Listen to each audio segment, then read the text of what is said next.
In this video, we are going to see the modify toolbar in detail. This is the modify toolbar. Let's create profile first, creating circle, rectangle. So to delete any object, we can use erase command. Select an object, press enter or spacebar, both operate same. Next is copy. Select an object. We can copy it multiple times. Press enter, then specify a base point. You can select any point as a base point. And I can place it wherever I want. Press escape to exit from any command. I am pressing Ctrl Z. Next is mirror.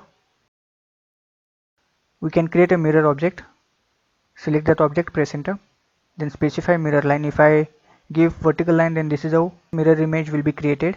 If I create a horizontal line, then this is how object can be mirrored. Then it is asking that the source object to be deleted or not. N is already there. I am pressing enter. Next is offset. Let's create a rectangle first.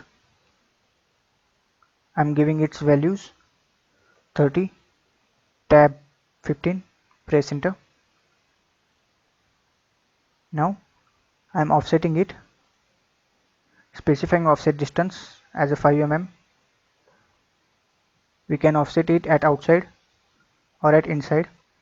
Pressing escape, Ctrl Z. Next is rectangular array. Select that object and press enter. So this is how an rectangular pattern can be created. We can change its number of columns and rows, also the distance between them. Select columns, specify number of columns, let's give 3, press enter, and specifying the distance between them as 60, press enter. So this is how we can modify it. Again press enter. If you want to modify it again, then select any of the object and click on the triangular portion. This is how we can rearrange them as we want.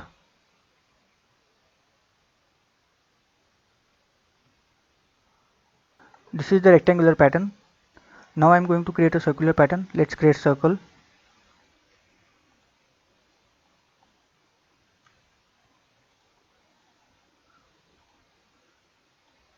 This command is not on the modify toolbar. Let's type array polar. This is the command. Select that object, press enter and specify center point. I am specifying the center of a big circle. So this is how it can be created. If you want to change the quantity of the circle, then I can click on the items near the command line and I can specify the numbers. I give 5 and press enter. Again press enter.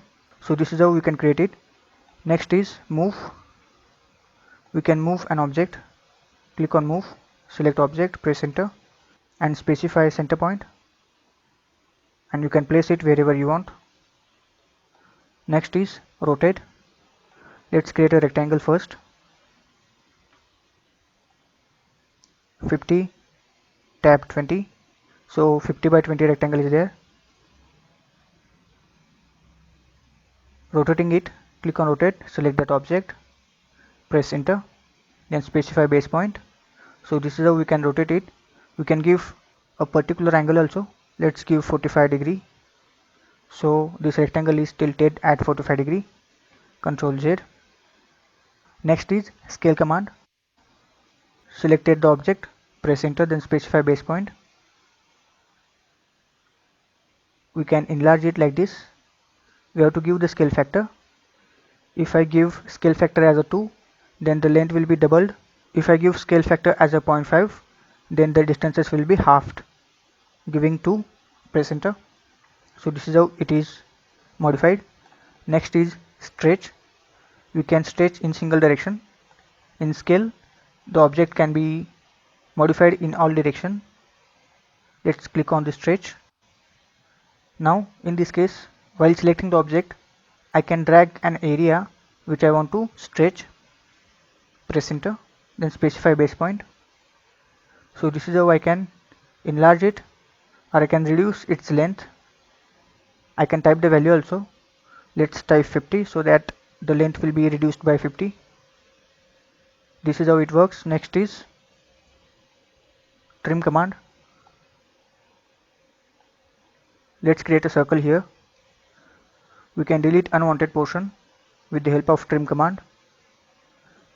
Click on trim, then press enter as it is asking to select the objects. Then selecting the lines which I want to delete. This is how trim command works. Next is extend command. Let's create lines.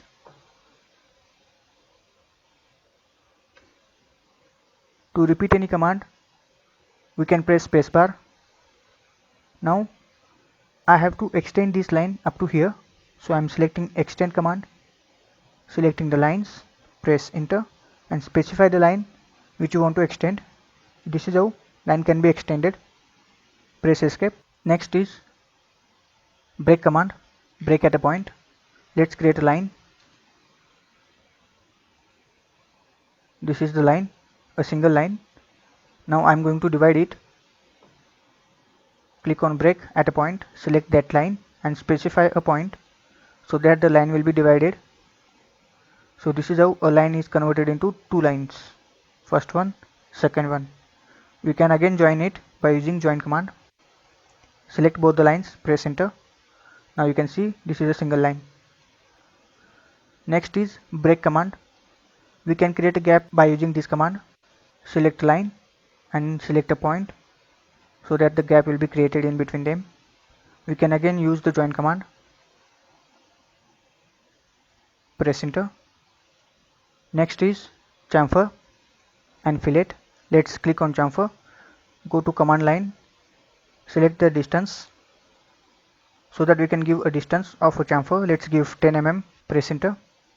Again I am giving second chamfer distance as a 10 mm so that equidistant chamfer will be created. Selecting first line, next line. This is how a chamfer can be created. Same procedure with the fillet. Select the radius near the command line, specifying the radius as 10 mm. Press enter and specifying the lines. This is how fillet can be given. Next is blend curve. Let's create a line.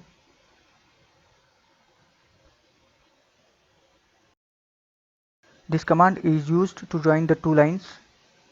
Selecting blend curve, selected first line and second line. So this is how a curve can be created which will join the two lines. If I click here, then this is how a curve can be created. If I click on this side, then the curve will be like this. Next is explode. Suppose I create a rectangle and I want to select just a single side or a single line, but we can see complete rectangle can be selected. So to select a single line we have to explode it or make it separate. For that we can select explode, select that object and press enter. This is how we can select a single line, or it can be exploded or separated. Again we can combine it by using join command or region command. This is all about the modify toolbar.